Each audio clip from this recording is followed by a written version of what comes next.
Thank you very much, Tom. And first of all, I would like to thank the organizers of this conference for inviting me. I'm very glad that I was able to make a contribution to this Australian dehub project with my Delphi study about research areas in distance education. Now I would like to explore the exciting field of distance education research and the outlets of research results, the academic journals in our field, in more detail. So the title, as Tom said, of my presentation is The Geography of Distance Education Research, Bibliographic Characteristics of a Journal Network. So I would like to try to draw a map of the landscape of distance education in academic journals, because journals are, of course, important carriers of knowledge within the research discipline. My presentation has 4 parts. In the first part, I will provide an overview of previous research into journals. In the second part, we will explore the international network of distance education journals and the relations between them. And then we will look into the journals, and I will present a classification system of research areas in distance education based on a Delphi study. And finally, we will look at publication and authorship patterns in a literature review of 695 papers that were published between 2000 and 2008 in 5 top journals in order to identify gaps and priority areas in distance education research. This presentation is based on a series of 4 studies that are already published. I did these studies together with colleagues from the Fern University in Hagen, among them Christine von Prümmer, and of course together with Terry Anderson from Athabasca University in Canada. Just a side note, we learned in our discussion yesterday morning that distance education has very different meanings and different countries and contexts. So just to make sure that we are together, I see distance education as the all-inclusive umbrella term for media-based learning and teaching in distance education settings as well as face-to-face settings.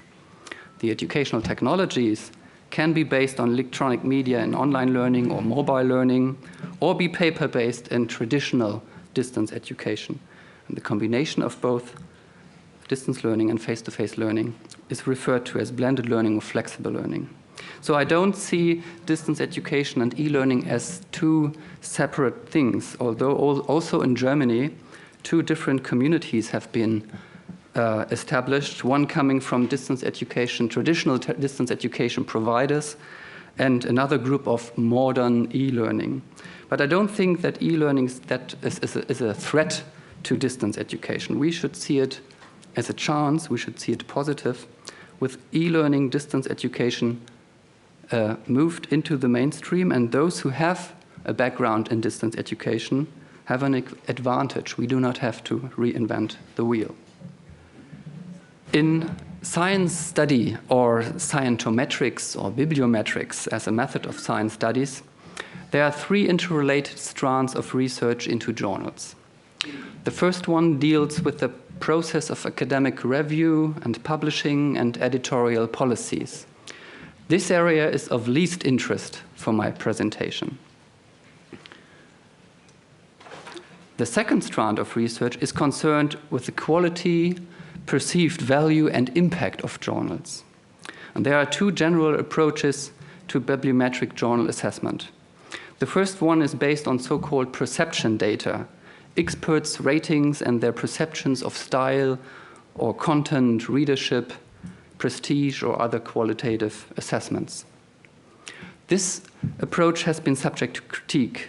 Surveying opinion, although providing a useful forum for the sharing of evaluation, has defects such as lack of objectivity and sampling and non-response biases. And to overcome these defects, researchers have turned to citation analysis. And citation analysis deals with the study of relationships among journals, articles, authors, concept, as measured by references in documents.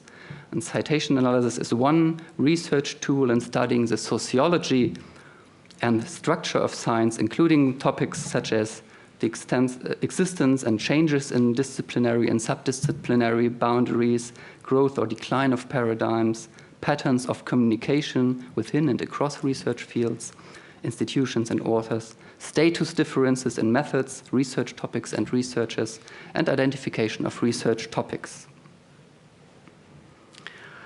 I would like to briefly mention some milestones of previous research and citation analysis. Gross and Gross were the first in 1927 to use citation data to evaluate the quality of the Journal of the American Chemical Society. Daniel and Lutit developed a cross-citation matrix in psychology, being the first to perform a clustering or grouping of journals based on citation patterns. And in his seminal paper, Eugene Garfield, the gentleman on the left side, emphasized the importance of citation analysis as a tool in journal evaluation and introduced the famous impact factor in 1972. And since then, various measures have been developed to evaluate the quality of a journal or to quantify an individual's research output, among them the most prominent Hirsch index. So you have an Hirsch index of 10 if you have published 10 articles that are cited at least 10 times. That's the Hirsch index. And finally, my little self, together with Terry Anderson from Athabasca University and Nazime Tunkai, a PhD student from Cyprus, we carried out an impact study about 12 distance education journals with a special focus on the growing importance of open access journals and open access publishing. And I will present some of the results later. Finally, the third strand of research is specially concerned with the flow of information and the interrelationships between journals in a scientific journal network. Research builds upon previous research, and previous research is acknowledged through citations. So the journals and the relations between them in terms of citations can be seen as a network of information exchange that reveals the intellectual structure of a discipline. And to investigate the network, we can use social network analysis techniques. The nodes in the network are the journals, and the ties in the network are the citations. Here are some examples of more recent studies that have used social network analysis to draw an image of the scholarly communication network in various disciplines. For example, in marketing, accounting and management research, geography, demography, in psychology, social work, and even in fisheries and aquatic sciences. However, nothing was known about the field of distance education, which was the motivation for our study. However, it can be argued that the bibliographic approach has some limitations that I would like, of course, to acknowledge. The application of bibliometric data is a matter of controversy. Already Pinsky and Narin wrote, extreme positions extend from those who would employ a citation measure in the granting of tenure to an individual faculty member to those who deny the validity of any application of citation data beyond the use in literature research. So we can ask, do we really measure what we want to measure using citation analysis, for example, to evaluate the impact of a journal? There are various reasons for citing an article, not just for communication of prior published work, but also for purposes such as homage to pioneers. Otto Peters is cited all the time. Unreasonably citing one's own work, correcting or criticizing another one's work. And it might even happen that some people cite articles that they did not read at all. But on the other hand, there are reasons for not citing, such as the literature is not perceived as relevant, the author might not be aware of prior research, or it is simply not obtainable. For example, a university in a developing country just can't afford to subscribe to these expensive journals.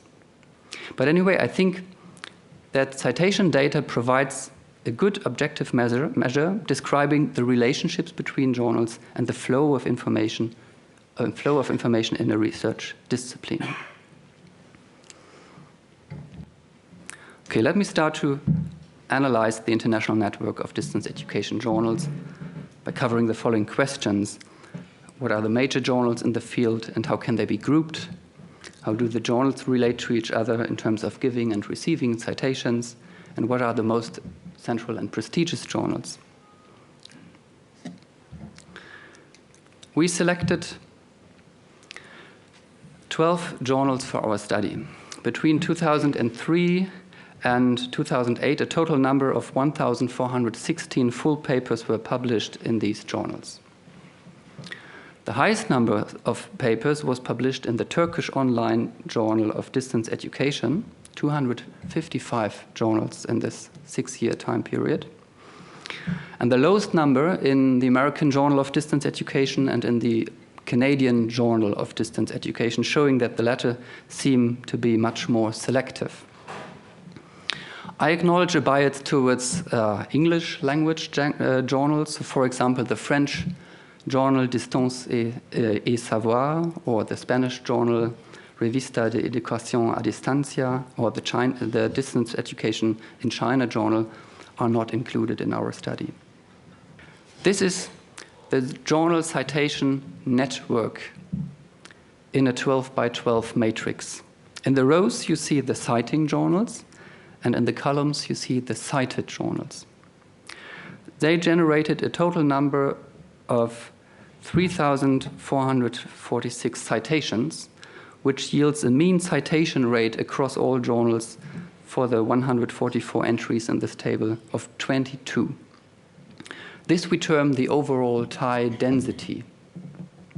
The journal with the highest number of citations is the American Journal of Distance Education with 898, followed by Distance Education, the Australian journal, the Journal of Distance Education, and Open Learning. And these are also the oldest and most established journals. For the further analysis and a comparison between journals, we have to standardize the citation values. The absolute level of citation depends on the size of the journal. Larger journals with more issues and papers per volume probably receive more citations than smaller journals. So the structure of the journal network must be viewed without any confounding effects due to the journal size. And to control for the different journal sizes, the giving and receiving citations are standardized by dividing them by the number of papers in each journal. And this yields an overall density of 0.23 cites per paper, which is not very encouraging. Only every 5th paper gets cited at all. With social network analysis tools, we can then produce these beautiful network graphs. I used a software tool called UCINet and NetDraw, which was developed by Borgatti, Everett, and Freeman. The nodes in this network diagram are the journals, and the ties between them are the incoming and outgoing citations. And the biggest node here is the American Journal of Distance Education. This is the most central journal in terms of incoming citations. To draw a network diagram that shows strong and stable connections between the journals, we can use the standardized tie density as cutoff point. So if the number of cites per paper was equal or less than 0.2, the tie was coded as absent. Otherwise, the tie was coded as present. So we get this dichotomized matrix and the corresponding network graph. The first impression is that the so-called stars in the network are the most established and oldest journals. The American Journal of Distance Education, the Journal of Distance Education, and Open Learning.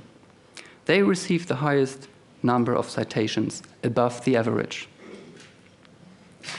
And then we have journals in the periphery.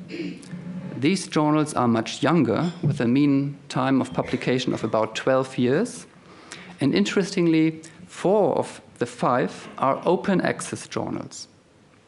They are active members of the network in terms of giving citations. So they refer to the core top journals. However, their citations are not reciprocated. And this finding is supported also by Durayan and Ferraro, who found that leading authors who publish in top journals pay little or no attention to work contained in less prestigious journals, and they do not tend to publish in such journals. The Asian Journal of Distance Education and the International Journal of Distance Education Technologies are isolates, at least on the international level. The International Journal of Distance Education Technology has a strong focus on computer science, and the papers are very technically oriented, suggesting a focus on a different network outside the other distance education journals.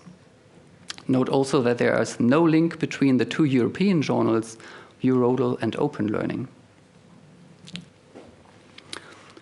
In social network analysis, we can calculate a number of measures to describe the relationships in a network. And I use the Australian journal Distance Education as an example to explain them. In-degree and out-degree are measures for the centrality and prestige of an actor in the network. A prominent central journal in the network is a journal that is extensively involved in relationships with other journals. The prestige or status of a journal in the network increases as the journal becomes the object of more ties. So the simple idea is that prestigious journals receive more citation and have a higher in-degree. The most central journal in terms of the highest total number of receiving citations is the American Journal of Distance Education, followed by Distance Education with 311. However, with regard to the standardized citation values, papers published in the Journal of Distance Education, the Canadian one, generated more citations per paper than those published in Distance Education. The sending-receiving ratio is defined as the number of times a journal cites another journal divided by the frequency with which the journal is cited by other journals in the network. So high values above 1 suggest that the journal is a feeder of network information, while values below 1 suggest that the journal is a storer of network information. It gets cited. So for example, Distance Education sends out 401 citation divided by 437 incoming citations, which equals a sending-receiving ratio of 0.88. Thus, Distance Education is a storer of network information, like the other most established journals. The strongest feeders are the Asian Journal of Distance Education and the Turkish Online Journal of Distance Education. They frequently, very often, cite articles published in the 4 top journals, but their citations are not reciprocated. And this column shows the self-feeding ratio, which is defined as the relative frequency with which a journal cites itself, or authors cite articles in the same journals. The average self-feeding ratio is 47% in the total network. So with 29%, the number of self-citations in distance education is much lower than the average. While, for example, the Online Journal of Distance Learning Administration with 62% has a very high self-feeding ratio, suggesting that this journal traffics in a very specialized segment, administrative aspects of distance education. And finally, the Hirsch index, an impact factor that we calculated in a previous study using Google Scholar citation data.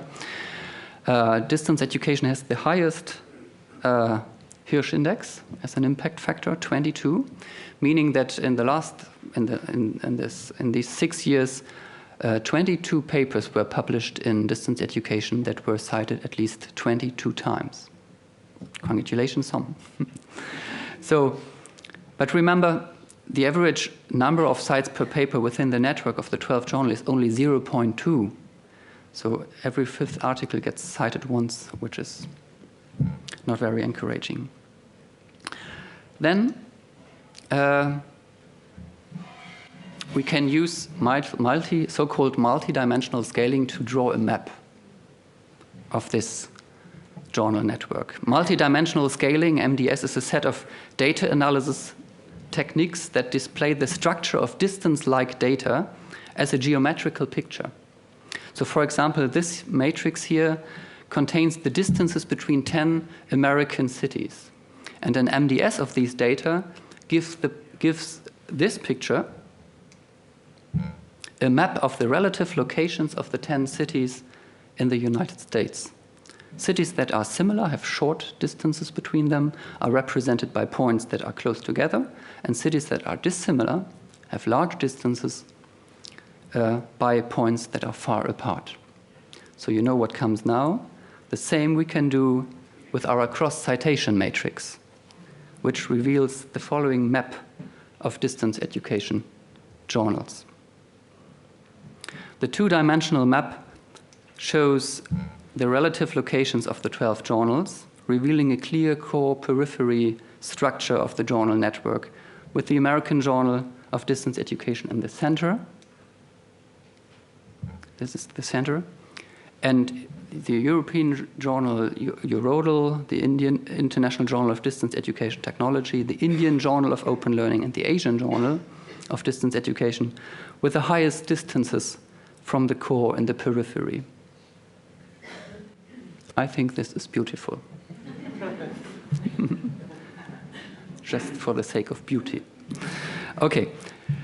In addition to this citation analysis, we also collected perception data. What about the perceived quality of the journals by experts in the field? So we sent out a journal prestige survey with a rating scale to all 277 editorial board members of the 12 journals, and 83 of them responded, about 30%. And based on the editors' ratings, how they evaluate the quality and prestige of the journals, we see that we have a top group of five journals now, with iRodal and the top 4 from the citation analysis. Then a group in the middle with Eurodal, the Quarterly Review of Distance Education, and the Online Journal of Distance Learning Administration. And a group at the bottom, the Turkish, Asian, and Indian Journal. Interestingly, the highest rated journal here is iRodal, which was not among the most central journals in the journal network analysis. But since articles need a couple of years to generate citations, we can maybe expect, given the high perceived quality and prestige of iRodal, that it will improve its impact in terms of receiving citations. However, I don't believe that iRodal is that much different from the other 4 top journals, because editors are biased towards their own journal, as you can see on the next slide, because we tested with a series of t-tests if the ratings of editors and non-editors are significantly different from each other. And all editors rate the quality of their own journal higher than non-editors. So, and this is also true for iRodal, and in the case of iRodal, this difference is also statistically highly significant, or significant. Okay, we now describe the overall structure of the distance education journal network, but now let's look into the journals, into the top journals in the field, to identify research trends and priority areas. What are the most important research areas in distance education, and how can they be categorized? And what are the most neglected research areas? The first thing we need to do is to develop a validated classification system of research areas in distance education. We need a research agenda. So I carried out an international Delphi study. 25 individuals were on the expert panel, and they came from 11 different countries, reporting an average of 27 years of professional experience in distance education. In the first round of the Delphi study, the experts were asked to list 10 most important research areas. And then in the second round, we asked them to rate these areas on a scale of important, and we also asked them what you think are the most neglected research areas.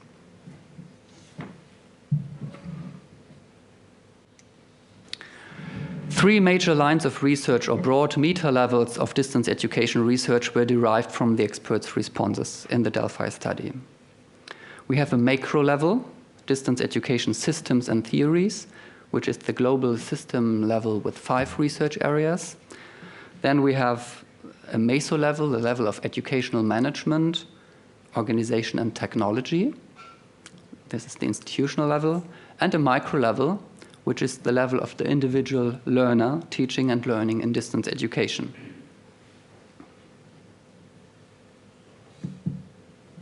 And within these 3 levels, the research issues that were considered most important by the expert were categorized into the following 15 research areas. So on the macro level, we have issues that refer to access, equity, and ethics, globalization of education and cross-cultural aspects, distance teaching systems and institutions, theories and models, and research methods. On the meso level, we have all issues that refer to educational management in distance education, costing and funding, educational technology, innovation and change management, professional development and faculty support, student support, and quality assurance. And on the micro level, all issues that refer to the instructional design process, curriculum development, interaction and communication and learning communities, and learner characteristics. Yes, and finally, we asked the experts, what are the most neglected research areas? And they claimed that the following areas should receive much more attention. On the macro level, cross-cultural aspects of transnational distance education. On the meso level, innovation and change management, the costs and funding of distance education. And what are the opportunities that Web 2.0 applications afford for teaching and learning? All these issues have been frequently discussed already here at the conference, showing that they seem to be quite relevant topics. So based on this classification system, we can now look at publication and authorship patterns in a literature review. What are the topics with the highest and lowest numbers of papers? What kind of methods are applied? We also looked at, do female and male researchers tend to choose different research topics? What are their priority areas? And who are the leading authors and where do they come from? We reviewed all full papers that were published in the 5 top distance education journals. We selected the stars of the journal network analysis, plus the highest ranked journal in the journal prestige survey, iRodel. And in the time period between 2000 and 2008, so almost 1 decade of publication, 695 articles were published in the 5 journals. What about trends and gaps? As you can see, you see nothing on this chart. There are no significant positive or negative trends of research issues that can be reported for the time period between 2000 and 2008. Sometimes there's a special issue about ethics and distance education or whatever, then the graph goes up and then it goes down again. However, looking at the frequencies of research articles on each topic reveals a strong imbalance of research areas covered in the publication, and this is quite interesting. The micro perspective, teaching and learning in distance education, is highly overrepresented, as you can see here in this nicely edited chart at the bottom. This is not very surprising, since I would guess that, of course, the field of distance education is dominated by educators who are concerned with research into individual learning processes. This table shows a ranking of research areas by number of articles. And here in the column with the cumulative percentages on the right-hand side, you can see that over 50% of the articles deal with topics on the micro level, whereas issues that were considered as neglected research areas are in fact at the bottom of the list. Globalization of education and cross-cultural aspects, innovation and change management, and cost and funding. So this supports the expert's opinion in the Delphi study.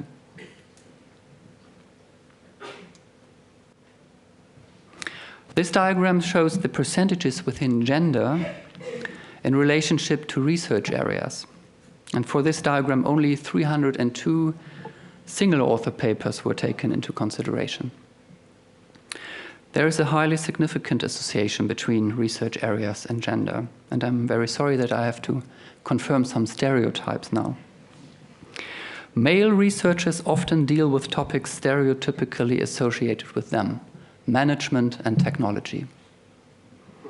Whereas female researchers are more concerned with the social aspects of learning and teaching, interaction and communication in learning communities, learner support services, and learner characteristics. The only field of educational management where women contributed more articles than men are within the areas of learner support service as well as professional development and faculty support, often perceived as a softer discipline of management. What about research methods and collaboration in distance education research? Research methods were simply coded as quantitative, qualitative, triangulation for studies that used a mixed methods design, and other, meaning papers that were descriptive or theoretical in nature. Maybe there is a trend towards more empirical research, because in 2000, Bergy and Morozowski classified 76% or of 727 articles published in the American Journal of Distance Education, the Journal of Distance and Open Learning, between 1990 and 1999 as purely descriptive. Whereas in our analysis for the time period between 2000 and 2008, only 38% of papers were descriptive in nature. And furthermore, there is a modest, slight, but significant trend towards more qualitative research. Collaboration is operationalized through co-author relationships. The average number of authors per article is 2.7. Hunter and Lehey found an average number of 2.6 in leading sociology journals. And furthermore, as this error bar graph shows, there is a significant association between collaboration and the research method. Quantitative research is more likely to be collaborative. And this result is also consistent with previous findings from sociology. Hunter and Lehey also found that papers using quantitative methods are 4 times more likely to be co-authored than articles that do not use empirical data. And they offer the following explanation. They say quantitative analysis can be more easily divided among multiple authors, especially relative to the more typically holistic approaches to analyzing qualitative data. Okay, it's also very interesting to look at who are the leading contributors in distance education research and where do they come from. 1,148 different authors contributed to the 695 articles in our study, and 48 authors published 3 or more papers. The majority of them comes from Canada.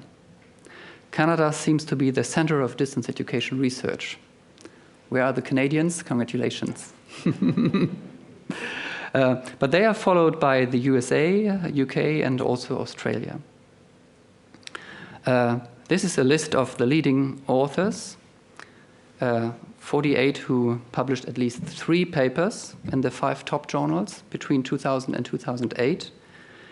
And the 5 Australians are Colin Latcham, Elizabeth Stacey, Peter Smith, Ted Noonan, and Rod Sims. Perhaps you get some time to search for your own name. But, okay. The glory of distance education. Okay. For the analysis of country-wise distribution of articles, the origin of the first author was taken into consideration. They came from 54 different countries. It is very interesting that the research literature is dominated by only 5 countries.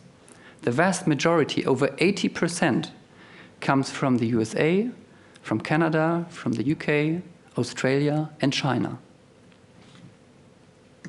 Let's look at Australia. 66 out of the 695 papers, or 9.5%, were written by authors coming from Australian institutions. And almost half of them were published in distance education. However, you were correct, some. In total, about only 20% of articles published in distance education come from Australian authors. But it seems to be true that journals tend to publish more from their country of origin. Especially the American Journal of Distance Education has a very strong North American focus, or maybe we can also say a North American bias. Over 80% of articles published in the American Journal of Distance Education are contributed by US American or Canadian authors. However, on the other hand, another Canadian journal, iRodel, is the most international journal, with authors coming from 34 different countries and only 19% of authors coming from Canada itself. And finally, from a German perspective, I can't be very satisfied, but I'm working on that to improve our situation.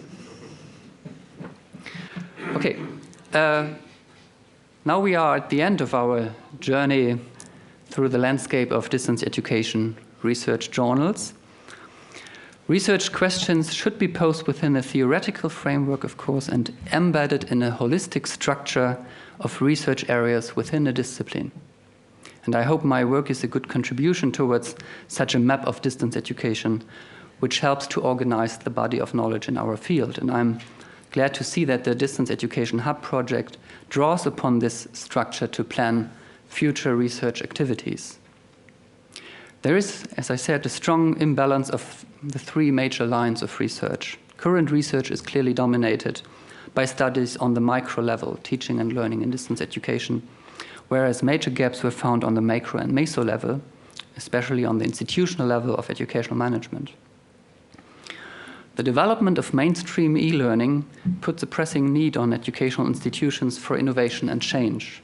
Aspects related to education management are of growing importance: strategy and leadership, change management, quality assurance, costs and funding. And in order to guide practice, we should not rely on under-informed trial and error, but on sound research on the effectiveness of managerial interventions for education innovation. Furthermore, many institutions are moving into the global education market to reach new target groups using ICTs and distance education to export their knowledge. So all aspects related to globalization of education, cross-cultural aspects of international cooperations, and so on, should receive much more attention. As distance education research develops, it will continue to address new themes by enlarging its scope of research areas. And I'm very much interested in investigating how distance education fits into the broader context of adult education and the lifelong learning communities. In Ulrich's periodicals, we found 29 refereed, peer-reviewed adult education journals, and I plan to launch a new project in which we investigate the relationship between distance education and adult education. Future research should focus on the direction in which distance education will be moving and may use other objects of analysis. Authors, of course, institutions, countries, or projects. The bibliometric approach is limited to analyzing only successful collaborations by counting outputs in journals, rather than looking at the actual practice of research collaboration itself. So, for example, I found a very interesting study by Morrison and colleagues from New Zealand. They analyzed collaboration in 444 research projects conducted in New Zealand, and I think this is an interesting perspective also for future research on collaboration in distance education as well. So now I pestered you with lots of numbers. Thank you very much for listening.